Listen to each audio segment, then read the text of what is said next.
This is a 1953 Hudson Jet.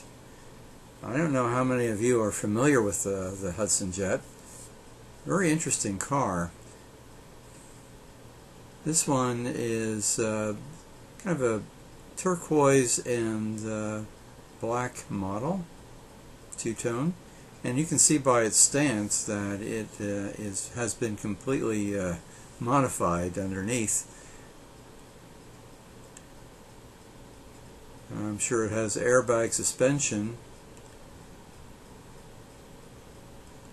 These were cute little cars brought out in 1953 and 1954.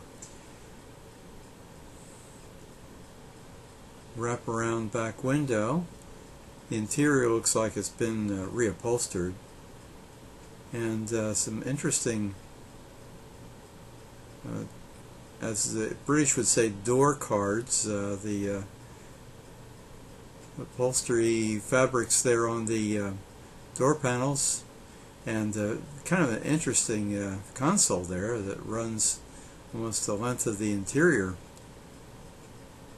And operating with hydraulics here, I'm sure there's plenty of mechanism here for the hydraulic motors that are necessary to lift the car.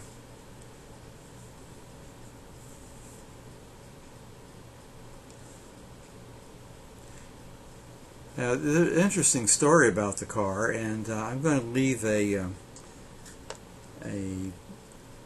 website here for you to look at about the Hudson Jet.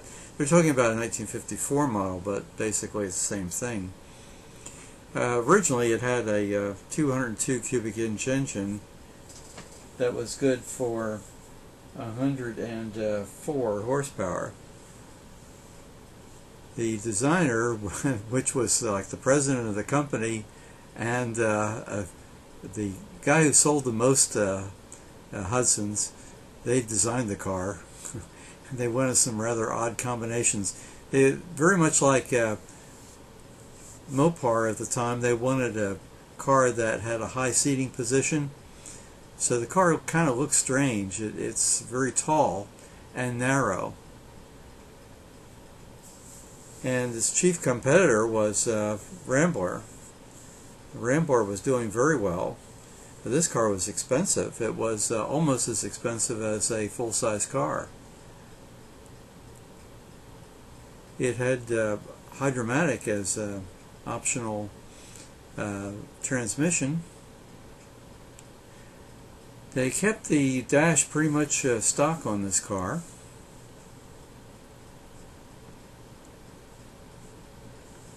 And it's really a very interesting one that you don't see very often.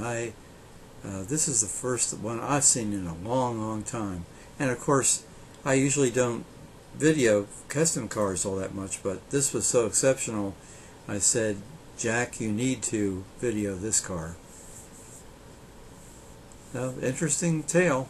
Too bad they didn't put their money into a V8 for Hudson or a station wagon.